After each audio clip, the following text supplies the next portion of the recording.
Welcome back to another episode of FPO&G, Financial Planning for Oil and Gas Professionals. This week on the podcast, we have Nathan Steele back with us, and I've been excited to tackle this topic. Nathan and I have been talking about this topic for, I would say, off and on for the past 6 months.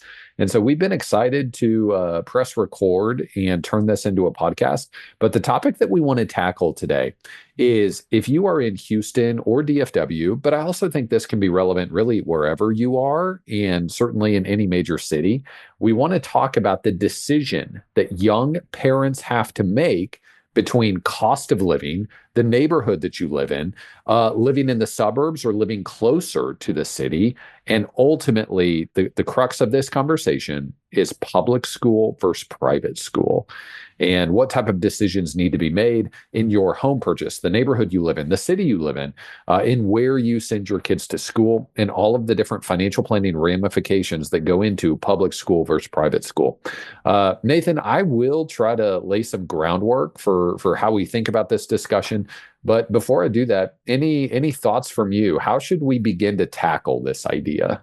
Yeah, it's a complicated topic and it can be, very paralyzing in a lot of ways just because, it's not just one decision. It feels like there's multiple decisions compounding on top of each other that are really weighty, actually. And so, where are you going to send your kids to school? I mean, that's huge implications there. Well, what am I going to do with my home?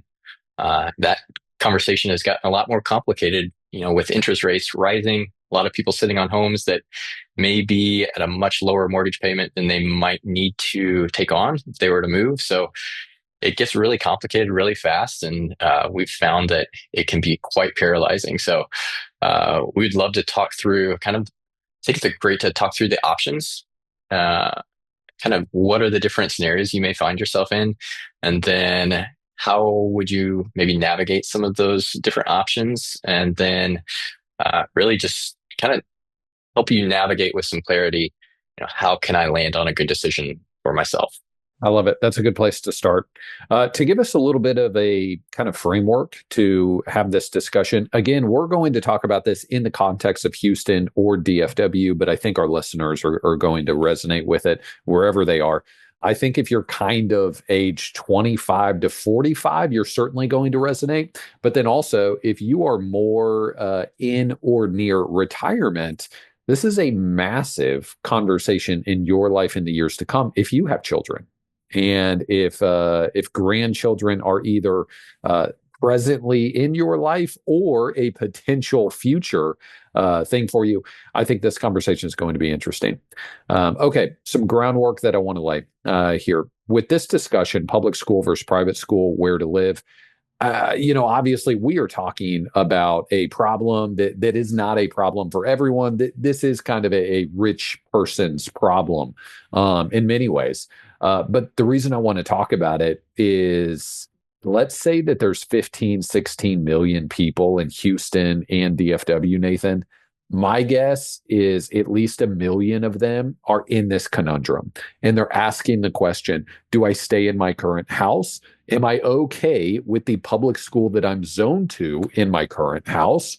Or do I need to make a move? And making a move, if you live kind of in the loop in Houston, is a massively hairy decision. It's incredibly difficult to kind of surf the web of different public school options, lottery options, private school options.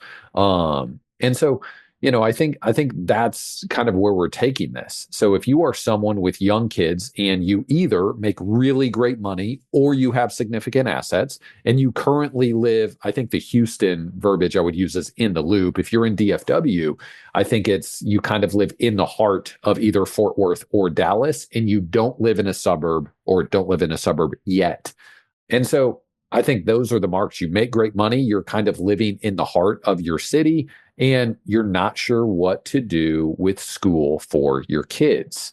And you're probably feeling like you need to either spend a ton of money, you need to uproot your life in the heart of your city and move out to a suburb that could be a little bit further away, or you need to spend just a completely enormous amount of money in order to get into the best public schools that are in kind of the heart of those cities. So Let's see. Nathan, where should we go from here? Yeah, so I think it's helpful to kind of lay the groundwork of what those options look like. So, like you mentioned, there's kind of three scenarios that you're talking about. You can live an hour away in the suburbs and really attend some great school systems at a fraction of the price, just because housing is so much more affordable out there. Secondly, you can, opt to stay put in the, core of the city that you're in, and then you can kind of search for the private school that makes the most sense for you. That can often come at a hefty price tag.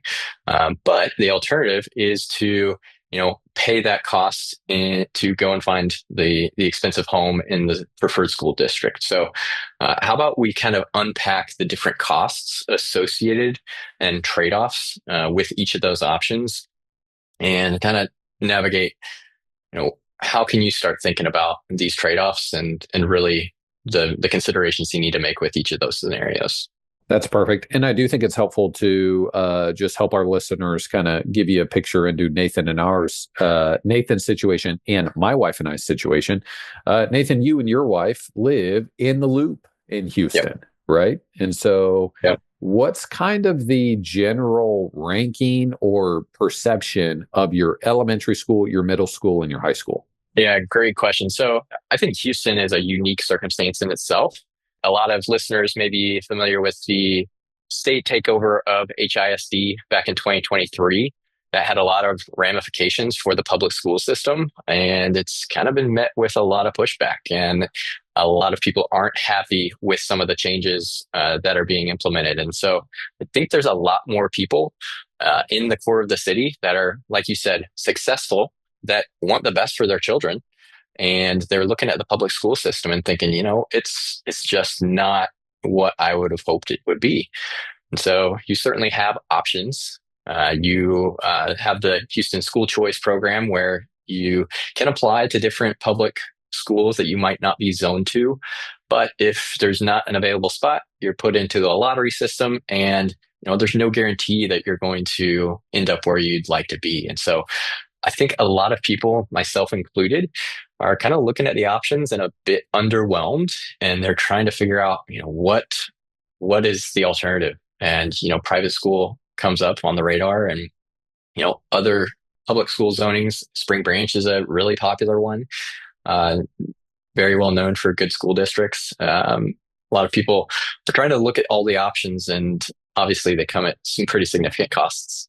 Okay, perfect.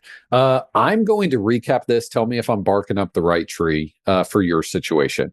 You essentially live in a great spot. Oh gosh, I'm going to ask you this, and this is going to be a huge, huge factor in this conversation. Nathan, when did you buy your home? 2021, early 2021. So right Oh, in, wow. I caught the last bit of the sub 3% Yeah, mortgage you rate. you And got so, the last chopper out. yeah, yeah, Okay, so what is your interest rate? 2625. Oh my gosh, So I yeah, cannot believe the first number you mentioned is two. exactly. Yeah. You're not Um, so lucky over there. No, the first number on my interest rate is more than three times Yeah. larger than your first number on your Yeah. interest rate. Okay, so that is a massive factor. Any move anywhere, Nathan, whether you move to Katy, Cypress, the Woodlands, or whether you move to one of the memorial villages, any move is going to drastically increase your housing cost just because you bought a great home that has since appreciated wonderfully, and you have it at a really low interest rate. Okay, so I want to kind of give a quick overview of your situation. Tell me if I'm relatively accurate. Your decisions are you send your daughter and any future children that you have to the public schools that you're zoned to, and it's a little bit of a hit and miss. Certainly middle school and high school is a massive question mark. Um, or you could, let's say, I think the perfect option, and we have a close friend in Hunters Creek, and that close friend has done just enormous amounts of research and is convinced that this is the best school pyramid in Houston because you have Spring Branch ISD all the way through, and elementary, middle school, and high school is really solid. Now, the problem with that is, Nathan, if you look at those, I actually saw these stats yesterday, the top 10 wealthiest cities in Texas. Uh, in the top 10, Hunters Creek Village, Piney Point Village, and Bunker Hill. And those three have basically a median income across the three of them of $500,000 a year. And so income is extraordinarily large. Also, the typical resident that already lives there, it's not just about income, it's about the assets on their balance sheet. And so the product, the consequence of this is that the median home in a school district in that area that has the perfect elementary, middle school, high school, well, the median home is now about $4 million or more, which is an exorbitantly high price. Some of our listeners will know this already too. The DFW equivalent is, I mean, it's got to be Highland Park, University Park, because if you're in Fort Worth, you typically have a similar setup as you, Nathan. My Yep. kids have a pretty solid elementary, middle school, and high school. The ratings are much, much lower for where we're zoned to. Same thing in Dallas. If you are kind of in the heart of Dallas, you might have a good elementary school. You probably do not have a highly rated middle school or high school. Now, I understand that ratings are not everything when it comes to public schools, and who knows how to properly and accurately rate every public school there is, but it's all we have to go on. And so we're just going to take it at face value. So the alternative then in DFW is there's one area that if you want to live in the absolute heart of Dallas, for this instance, Fort Worth really doesn't have an option similar to this, but for Dallas, it's Park Cities, Highland Park, University Park, similar situation. Median income is well over 400,000 a year. Um, the median asset level also tremendously high. And the consequence, the product of this is that the median home that is zoned to the excellent elementaries, excellent middle school, and high school is going to be $4 million or so. Now, you can certainly, try to sneak into something much smaller. It is enormously competitive to purchase a home that is significantly under the median price. So it's not the easiest option. So then you basically are faced with this situation, Nathan, where you stay where you're currently at. You try to get into maybe one of the villages and get into one of those really good public elementary, middle, high schools, or you move out to Cypress, the Woodlands, Katy, or another suburb. And so I would love for you to just kind of give me your general thoughts. What's your gut reaction when you think about those three options? Yeah, I think you painted it pretty perfectly. And I think you starting with kind of me being kind of locked in at that low interest rate really makes this decision hard, because it's pretty painful to move, right? And so as you consider, or as I consider, the option to move out to the Cypress, the Katy, that is a huge social cost to doing so. And, a lot of people will focus on the financial implications of these types of decisions. But for me and my wife, we really love where we're at. We love being in the city. We're close to friends. We're close to all of the things we really love about Houston. And if we were to pick up and move to, a Katy, perfectly good school district, but we might as well be moving to Dallas. I mean, we're starting over. And so that is a pretty tough pill to swallow. And I think a theme in a lot of these conversations will be trying to determine what is highest priority for you in your situation. For us, I think that's a pretty big non-starter. My wife would say it's absolutely a non-starter. So I think we're kind of left thinking about those other two options of, moving to call it a memorial village, or something similar, or going a private school route. And so there's absolutely both of those, or at least moving to Memorial would require us to leave our, leave our current home, increase our housing costs by an incredible amount. Then that gets me back to the question that we could spend tons of time on is, what should I do with my current home? Should I keep it and rent it? If I do, it's going to make that move to the already expensive house even more expensive. But that's something that's going on in my mind. And turn you into a quasi small business owner with a Exactly. rental home. And you got to ask the Exactly. question, do you want to do that? Yeah. Back to preferences, right? Some people might get excited about that idea. Others might not. I tell myself I would, but I might quickly about face after if I were to get into it. So that's something that we're trying to unpack as well. And then, the private school route, it's certainly an option. But that's a tough pill to swallow to, pay upwards of 20, $30,000 plus sometimes, depending on the school we would choose, and not really have any asset to show for it. Clearly, we would be creating an awesome experience for our daughter, but when you think about the potential to go and purchase a home, even if it is an expensive home, at the end of those, call it 18 years, you have this asset that you can now sell and kind of recoup some of your expenses, hopefully. So it's a conundrum, and I empathize with everybody else who's in that same situation. Absolutely. Now, I do want to reiterate. So, Nathan, you said a few things there that I want to focus on, and I want to give my 2 cents about my situation as well. Now, some of our listeners might be thinking, this is an absurd conversation. These are not your only options. And I want to reiterate that we agree.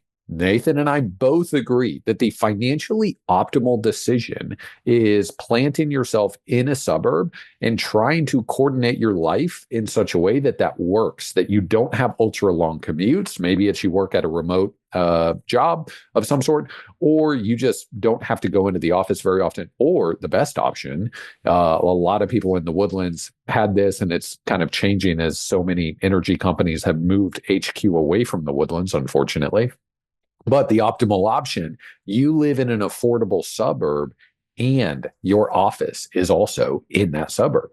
So I do want to just repeat, yes, these are not your only options. The greatest financially optimal solution is you're able to have an affordable home in a great public school district. But again, I'm going to repeat, there are 15 million people between Houston and DFW. And my best guess is there's probably about 500,000 in each of those metro areas that are facing the decision that Nathan and I have had to wrestle with. Um, Nathan, I also want to repeat something or kind of give my 2 cents on something you just shared. You mentioned that you really don't want to move an hour away, that it would be moving to Katy would be the same thing as moving to Dallas. Now, that might sound extreme. Nathan, how old is your daughter currently? She turned 2 in March. Yeah. Okay, perfect. So my kids are a little bit older. So my kids are all in elementary school now.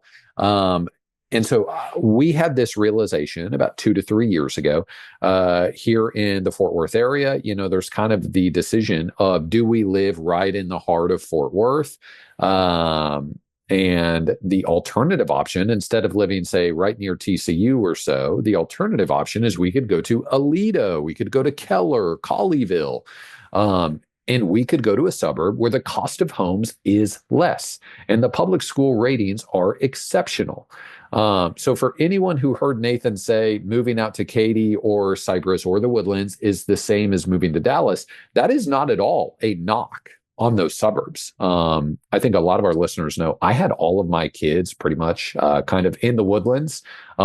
We love the Woodlands. So this is not a knock on suburb living at all.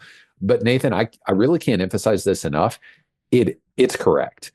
So when my wife and I were making the decision of are we going to buy a home and kind of plant right in the heart of Fort Worth, or are we going to go to a suburb? We said the exact same thing. We said that, oh my goodness, if we were to move to Aledo, even though it's only 15 miles away, it is effectively the same thing as moving to Kansas City, where I'm from, or Oklahoma City or Tulsa. Now, again, that sounds extreme. It sounds dramatic. Here's the rationale, though. Here's why it's not. Nathan, you are having these conversations with a 2-year-old.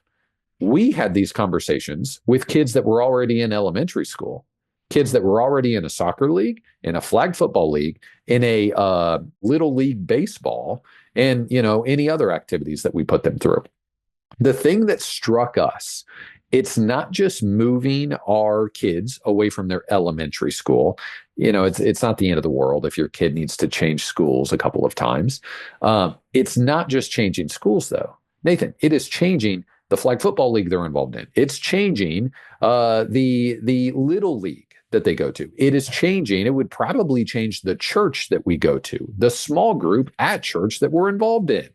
So our entire social kind of stratosphere has to completely change if we make that move. And so it really doesn't matter whether we're moving 15 miles away, 45 miles away, or 500 miles away. You're still recreating every single kid sport, their school, the church we go to, the small group that we're involved in. Everything about our life has to change really significantly. And so I just really can't emphasize that enough. You are right. There is an enormous social cost if you live in the heart of your city now to moving 20 miles away. Anything else on that point before we kind of dive into the financial cost?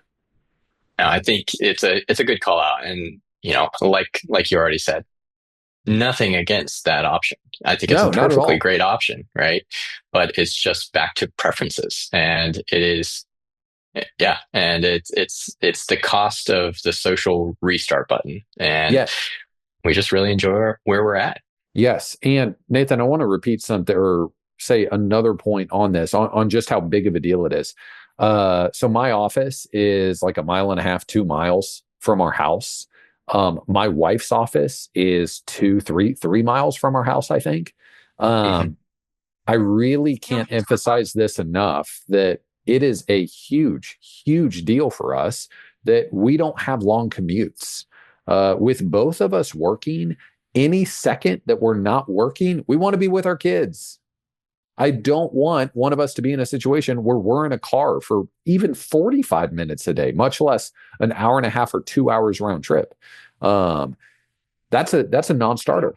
So we have to deal with that. Yeah, so true. And I think a lot of people have like reframed how they view commutes following the COVID experience and just some of the comfort of working out of their own homes. And as they're having to get back, maybe in the office, they're rethinking how close they want to be to that office and how much time they want to spend in that commute. So true. There's so many considerations socially in this conversation, not just financially. Absolutely. Okay, now let's talk about the financial cost. So, first and foremost, let's talk about the cost of private school. What are some of the different private school cost ranges that you've investigated, you've looked at in Houston? Yeah, so it ranges, and I would say it changes based upon where or what phase of life they're in. So as they get older, I found that some of those costs go up, but I'm finding everything from pre-K to elementary, all the way up to high school. You can start from 10,000 a year, 15,000 a year. I actually found, averages somewhere around 25,000 a year. But you can certainly find options 30, 40 plus. So it's a Yep. wide range. And I think it actually provides a lot of flexibility in this conversation that I think can be valuable. If you are looking for options outside of public school, there are likely some options at various ends of the like the cost spectrum that you may have more options than you may realize. So clearly, do your homework and find what's best for you. Maybe the option that's best for you doesn't necessarily have an affordable option, but at least it's encouraging that it is a pretty wide range from what I'm finding. I would say the same thing up here. All of the options that we look at have been low 20,000s to 30,000 plus. Yeah. And so that is kind of what we're staring at. Now, Nathan, there's a huge factor in everyone's financial plan, and that is, well, how many times are we paying that private school cost? And that has two implications or two variables. So one of which is how many kids are you going to have? We have 3 kids, and so 3 kids in private school at those costs, we can easily hit a number that is getting pretty darn close to 6 figures. And then the other factor, Nathan, is how many years are they at a private school? Is it K through 12 or is it middle school and high school? Any thoughts there? Yeah, I think that last comment that you made is a really important one because, like we mentioned previously, even if you find a public school that is, ideal for what you're looking for, as you go up, middle school, high school, the variability in what that experience can look like is pretty wide. And so you may be looking at a place where, you know, ideally you find the perfect scenario where you love the elementary, middle school, and in high school, but um, being aware that, hey, these decisions may be fragmented and they may start in elementary school, but there may be a private school expense on the back end. And obviously, as you have additional kids, um, you're definitely going to need to consider that cost. Yep, absolutely. I do think it's also tricky because there's just not, no one really knows what the perfect option is. And you can go to a private school and it might be wonderful for your child. Other private schools may not be exactly perfect for them. And the same's true with public school. I remember entering this industry, gosh, is it 12, 13 years ago? And going to some of the early, employee conferences at some of the firms I was at, you would always see these legal disclaimers, Nathan. And so early on, you'd always see investment involves risk. This investment involves risk. This investment has risk. And it seemed like just the stupidest thing. And you're just thinking, how did lawyers get so involved here that this actually needs to be said? It's the most obvious statement in the world. Obviously, investments involve risk, and you don't necessarily know how an investment is going to turn out. The same thing's true with private school, right? You can spend $30,000 a year, and it might be the most terrific, incredible option in the world. And you can spend 30,000 a year, and it might not be great, or it might be the exact same as a really good public school option. It's just hard to know. And essentially, you're making big financial decisions for your family, for your children, and you don't really get to do them in hindsight. You have to make a good decision for your family and hope that it turns out to be the best decision. Yeah, I love that thought because I think it's very paralyzing to try to make the 18-year decision, the decision that will solve all my problems until my child goes to college. And I think one of the key messages that I would have in this conversation is kind of twofold. One, there is no perfect decision. There are trade-offs with every single one of these, as everybody is aware. But two, I think the longer the time horizon, the more you have to be open to the idea of that decision changing. Your child's Yeah. needs are likely going to change over time. You Yes. don't know. The options that may have been appealing when you first started, maybe they've gone through some changes that you didn't expect. Maybe there's a changes in your life and work and cash flow and all these things. So I think just being adaptable and understanding that there is no perfect decision and it likely will change can maybe relieve some of the pressure of finding that silver bullet that solves all your problems. Absolutely. And I think at the end of the day, a lot of parents are wanting, the desire is that I put my kid in a situation where most of the kids around them have excellent outcomes. And for better or worse, an excellent outcome is often defined as the children in their network, in their grade, went to good colleges, right? They got accepted into a really excellent college and they ended up going to, one of their top options. Now, it's tricky because you can't really know ahead of time. I've got a friend in Hunters Creek who is convinced that the outcomes at Hunters Creek rival the outcomes at St. John's and other, top private schools in Houston. And I have some friends in Fort Worth with a similar deal, saying that Trinity Valley or Fort Worth Country Day are private schools and they're, really excellent private schools. And you see where the graduating seniors are going. And, it looks really compelling. You look at the outcomes and where kids are going to school and you're thinking, well, goodness, if that's where the median student is getting, that's what I want for my kids. But you can also look at some of the public high schools, despite them not being ranked super high, And you see plenty of those kids going to good schools as well. And so it is a little bit murky. Now, let's try to, a lot of this is murky, a lot of this is unknowable. Let's try to also tackle one more that is knowable, a factor that just comes down to math, and that is the cost of buying an ultra expensive home. So, Nathan, I want to repeat, if it works for your family and you're able to buy, say, a 500 or 700 or $800,000 home in a great school district with excellent schools, wonderful. That's fantastic. But again, there are some people living in kind of the loop of Houston or the heart of Dallas or Fort Worth that, the price of homes is a lot more in a bad school district. So if you go to those kind of extreme options with public schools, and maybe it's Spring Branch ISD in Houston, maybe it's Park Cities in Dallas, how should someone think about making a purchase in a neighborhood where, the median home is going for $4 million? So I think something you said earlier is, obviously do your research, try to find the options that are on that lower end of the range. If that is a limiting factor in your situation of, hey, I want to get in this school district, but it might be a stretch financially. Obviously, try to get at some of those lower end school or lower end homes. But if you were to think through the $4 million purchase, putting 20% down, I like to think about, okay, what is the cost of this home? And can I cash flow it?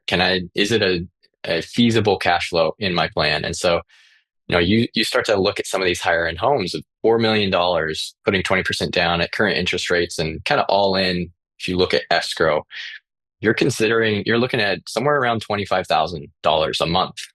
And so that's a significant cost, especially when you consider you're going there to offset the, $30,000 dollar cost per child per year. And so it's tough to make that trade, but again, it's a significant investment up front, but it likely allows you to recoup some of that on the back end as well. So that's kind of how I think about it. I always lean towards, hey, I would love to have this asset at the end of this schooling, to kind of recoup some of these costs if I were to move. But it's tough if your cash flow can't support that. Yeah, absolutely. And I think it really goes back to some of those two variables that we talked about with private school. One of which is, how many kids do you have? Big difference between having one kid and four Yeah. kids at those price points. But then it's also huge, Nathan. Are you sending them private K through 12, or is it more Yeah. sixth, seventh grade through high school? I mean, those are two wildly different numbers. I was actually quoted in I can't remember if it was CNN or CNBC, an article, and this is like 5 years ago, but it was on this topic. How much more can you spend on a home if buying that more expensive home means that you are going to go public school instead of private? My answer back then is that you could almost certainly at least double your home budget, if that meant that you weren't going to pay private school tuition. A couple factors have changed over the last decade. SALT cap limit is a big one, Nathan. And we threw out median home values of 4 million or so. Let's say that you can sneak in for 2 million. I would still categorize that as an absolutely massive financial decision to buy a house that is $2 million. And I'm sure all of our listeners would as well. Especially if you're increasing that mortgage rate too. It's doubly Yes. painful, right? Yeah, absolutely. So even that's a massive decision. So I would approach that decision. Hey, and it even sounds absurd to say this. I think all of our parents' generation would throw up hearing this. I would say a reasonable home purchase is $1 million or less. A kind of extravagant home purchase is, more in that 2 million plus range. So it's okay to make some extravagant purchases if you can afford them. I would probably approach that decision similar to the decision of, do I want to invest in a bunch of private equity and private real estate deals? Nathan, here's my framework for that. I've shared it in a bunch of episodes.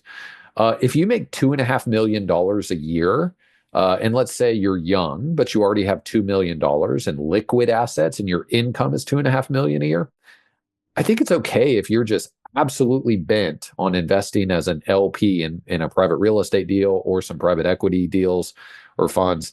I think it's okay if you do that. Obviously, your income is many multiples of the top 1% kind of category.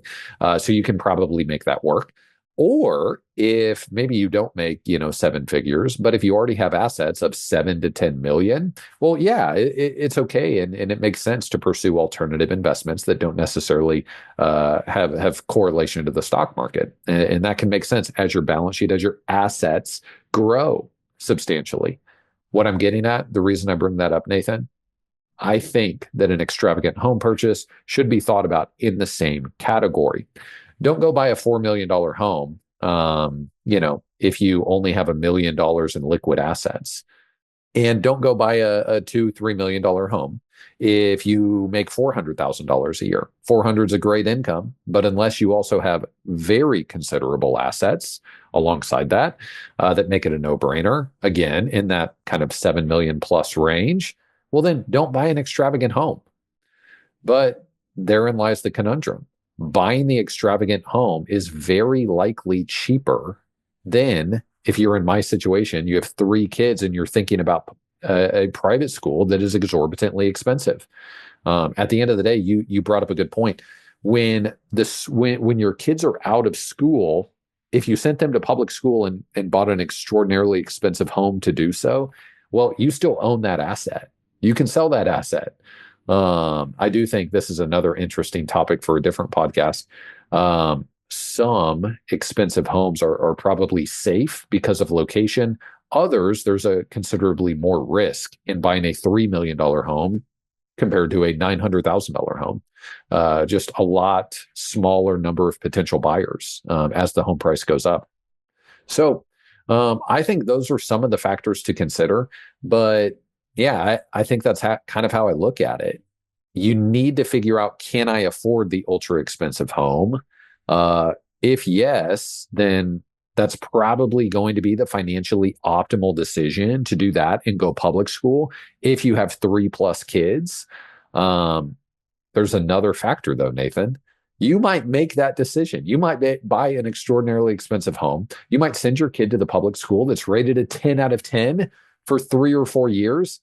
And then you never know. You might wake up in 3 years and every child's unique. Every child's different. And you might think, well, I thought that the public school is perfect for them, but now I've changed my mind. I'm convinced that the best thing for this child is a particular private school for one reason or another. So this topic is clear as mud. Yeah. There's just Yeah, so many things that go into it, and it's really difficult. it is. And I think hopefully we're touching on a lot of topics that are considerations that everybody, our listeners haven't necessarily thought of. Another one that I think about is, how long, if you are going to go purchase that home, obviously make sure you're going to be there for a considerable amount of time. Yep. There's no use in making that investment. If you don't think you're going to be able to plant roots there, obviously make sure you're going to be there a long time. Other things to think about, you already touched on it right here, is make sure there's a high likelihood that you like all of the school systems throughout their schooling career. And so I think the more expensive that home gets, the more conviction you probably need to have that, hey, that's the path we're going to take. I think you also made a comment that is helpful, is if cash flow is no issue, purchasing the asset probably makes a lot of sense. The $2.5 million income or significant asset levels, maybe you anticipate getting an inheritance, is another factor in the equation. Yep. Just something to consider. Really have a handle on what your picture looks like, what your balance sheet looks like, what your cash flow looks like, to make sure that it's not creating a burden on your family. Because obviously the worst, we're talking about education and the benefits of having the best education possible. We all want that for our children. But at the end of the day, it creates stress in the home, if it creates, stress around finances, that's not going to create a great environment for the household and the children. So, um, Absolutely. clearly make some good decisions financially, and I think it'll all work out as long as you can stay nimble and just try to make the best decision possible. Yes. And, I think the summary when I think about this topic is something we've now said several times, and that is if it is life optimal for you to live in a more affordable suburb with great schools, that's terrific. But the issue, and you and I know this full well, there are a ton of people that are mulling on this topic. There are a ton of people in Houston, kind of in the core of Houston, that have young kids that are trying to figure out how in the world they're going to solve this puzzle. DFW is certainly in the same boat. And so those are your options. Yeah, I think another, not to complicate it further, but I think the reason it's such a common situation is a lot of people find themselves in my situation where you have the low mortgage, and even more complicated than the low mortgage that you don't want to give up, you're kind of bursting at the seams. You probably purchased a Oh, house wow. before you had the first child, or maybe you had the third child. And so now Yeah. you're looking at it like myself. Update for our listeners. We're expecting our second in October. And Let's so go. we're sitting here thinking, okay, well, we can expand. Or do we move? What are we doing for education? And so I think it's not just the financial components, it's a space issue in a lot of situations. Nathan, I'm so glad you brought that up. And let's say that you expand. Well, how in the world do Yeah. you want to fund that? Do you want to spend your Right. brokerage assets? We've talked about this a lot. If you are under 50, brokerage assets are sacred. They're also pretty important if you're over 50. So do you want to spend your brokerage assets? Do you want to get a loan of some sort, however you structure that loan at higher interest rates? There are a lot of factors that go into that decision, and it's tricky. Absolutely. So, Ooh, let's even repeat this, Nathan. The easy option that we've mentioned, move to the suburbs with cheaper homes and great schools. Even that for you is going to wildly increase your cost of living just because yeah. you will. Sorry, my dog is seeing. You will forfeit that low mortgage. Yeah. We'll forfeit the low mortgage and we're buying more home at the same time. So, it's a complicated equation for sure. So, a lot to think about. Hopefully, we've added some clarity, or at least things to consider in the process. Absolutely. If you have thoughts on this topic, email us, reach out, please do it. And until next time, we will look forward to tackling more financial topics. Thanks.